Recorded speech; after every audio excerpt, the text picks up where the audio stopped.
আসসালামু আলাইকুম। গত কয়েকদিন ধরে আমরা আমাদের এই ধানগুলিকে এক জায়গায় জমা করেছি মাড়াই করার জন্যে। কিছুদিন যাবৎ কাজের চাপ এত বেশি যে দিনের বেলা কাজ শেষ করতে করতে আমাদের রাত হয়ে যায়, আমরা কোনোভাবেই আর পেরে উঠতেছিলাম না। এবছর আমরা যে পরিমাণ ধান চাষ করেছিলাম তার অর্ধেক জমির ধান আমরা এনে রেখেছি এই জায়গাতে বেশ কয়েকদিন আগে থেকেই, কিন্তু সময়ের অভাবে এই ধানগুলিকে আমরা মাড়াই করতে পারছিলাম না। তাই ছোট ভাইদেরকে আগেই বলে রেখেছিলাম যে আজকে আমরা দিনের বেলা যেহেতু সময় পাই নাই, তাই রাতের বেলা এই ধানগুলিকে মাড়াই করে ফেলবো, কারণ এই ধানগুলি অনেক দিন হয়েছে আমরা এখানে এনে রেখেছি। ধানগুলি মাড়াই করা অত্যন্ত জরুরি এখন। আলহামদুলিল্লাহ, শরীর যদি সুস্থ থাকে তাহলে রাতের বেলা কাজ করতেও আমাদের তেমন কোনো সমস্যা হয় না, আমরা করতে পারি। এই জন্য বাড়ি থেকে আমরা জেনারেটর নিয়ে এসেছি সাথে করে, যাতে করে লাইটের কোনো সমস্যা আমাদের না হয়। ধানের পরিমাণ অনেক হওয়ার কারণে আমরা অনেক মানুষ একসাথে এসেছি, কারণ এই কাজগুলি শেষ করতে করতে আমাদের অনেক রাত হয়ে যাবে, মিনিমাম আমাদের 1টা বাজতে পারে রাত। তাই এখানে আসার পর আমরা দেরি করিনি, লাইটগুলিকে সুন্দর করে জ্বালিয়ে দিয়ে, অর্থাৎ জেনারেটরটা চালিয়ে দিয়ে তারপর আমরা আমাদের মূল কাজ শুরু করে দিব। এখন আমরা এই জায়গাটাতে সুন্দর করে আগে নেট বিছিয়ে নিব, যাতে ধানগুলি নিচে না পড়ে। চারপাশে একেবারে ঘুটঘুটে অন্ধকার, তেমন কিছুই দেখা যাচ্ছে না, আমাদের লাইটের আলোটাই দেখা যাচ্ছে। যেহেতু প্রচন্ড পরিমাণে কুয়াশা পড়তেছিল, এই কুয়াশার মধ্যে আমাদের কাজটা করতে হবে। এর পাশাপাশি প্রচুর পরিমাণে ধুলা হবে, এই ধুলার জন্য মুখ বেঁধে নিচ্ছিলাম আগে থেকেই। তো আলহামদুলিল্লাহ, সব প্রস্তুতি শেষ করার পর আমাদের ধান মাড়াইয়ের কাজটা আমরা শুরু করেছি। এখন থেকে নিয়ে কতক্ষণ পর্যন্ত এটা আমাদেরকে করতে হবে আমরা জানি না। এর মধ্যেই আমাদের জেনারেটরের তেল শেষ হয়ে গিয়েছিল, তেল আনতে আবার পাঠিয়েছিলাম আরেকজনকে। তেল নিয়ে আসার পর আমরা আবারও জেনারেটরটা চালিয়ে দিয়েছি এবং আলোটা জ্বালিয়ে দেওয়ার পর আমরা মূল কাজগুলি আবারও শুরু করেছি। এখানে 3 জনে মিলে আমরা মাড়াই করতেছিলাম, অর্থাৎ যারা মাড়াইয়ের মেশিনটা নিয়ে এসেছে ওরা 2 জন এবং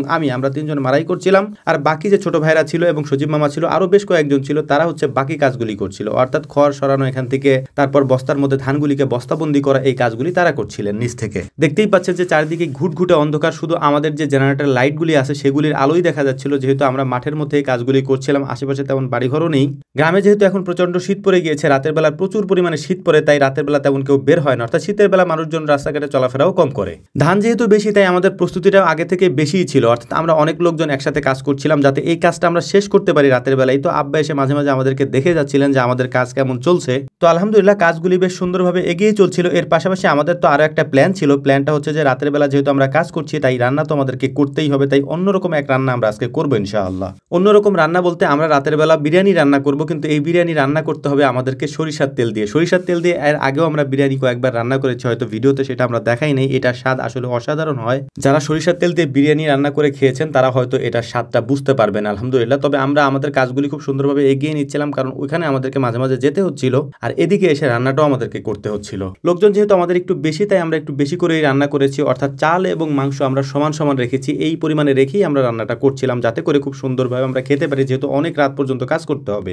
যদিও আমাদের কাজগুলি একটু কায়িক পরিশ্রমী কাজ, এই কাজগুলি করতে গেলে আমাদের একটু গরম লাগবে, এটা স্বাভাবিক, কিন্তু শীত এত বেশি পরিমাণে পড়েছে যে গরম তেমন একটা লাগার সুযোগই পাচ্ছে না। একটা বিষয় আপনাদেরকে আমরা বলে রাখি, সেটা হচ্ছে যে আপনারা আমাদেরকে যে সরিষার তেল দিয়ে রান্না করতে দেখেন, যে ঘি দিয়ে রান্না করতে দেখেন, এই সরিষার তেল, ঘি, মশলা সবকিছুই আমাদের হাতের তৈরি থাকে। এইগুলি আমরা রান্না করি এবং এগুলি আপনারা বিসমিল্লাহ এগ্রোতে আমাদের কাছে অর্ডার করে থাকেন এবং এগুলি আমরা আপনাদের কাছ পর্যন্ত পৌঁছে দেই ইনশাআল্লাহ। এবং আমাদের আরো কি কি প্রোডাক্ট আছে সেই সম্পর্কে যদি আপনার জানতে হয়, তাহলে সিম্পলি আমাদের কমেন্ট বক্সে যাবেন এবং কমেন্ট বক্সে খুব সুন্দর করে আমরা এটাকে সাজিয়ে দিয়েছি। কোন কোন জিনিস আমরা বিক্রি করি সেগুলি আপনারা দেখতে পারবেন ইনশাআল্লাহ। এবং খুব সুন্দর করে আমাদের একটা নাম্বার দেওয়া আছে, সেখানে 01922228838, এই নাম্বারে কল করে অথবা হোয়াটসঅ্যাপ করেও আপনারা জিনিসগুলি আমাদের থেকে অর্ডার করতে পারবেন ইনশাআল্লাহ। এবং এইগুলি আমরা নিজেরা হাতে তৈরি করি। এবং এই যে চাল দেখতে পাচ্ছেন বা ধান দেখতে পাচ্ছেন, এগুলি চালের গুঁড়া, ধানের চাল, এগুলি সবকিছুই আমরা বিক্রি করি ইনশাআল্লাহ। তো যাই হোক, দেখতে দেখতে আলহামদুলিল্লাহ আমাদের রান্নাও শেষ হয়েছে। এর পাশাপাশি আমাদের ধান মাড়াইয়ের কাজটাও শেষ হয়ে গিয়েছে। ধানগুলিকে আমরা আমাদের যে ভ্যানগুলি রয়েছে, এই ভ্যানে করে আমরা বাড়িতে নিয়ে এসেছি এবং এক জায়গায় সাজিয়ে রেখেছি। এখন আমাদের মূল কাজ হচ্ছে খাবার পরিবেশন করা।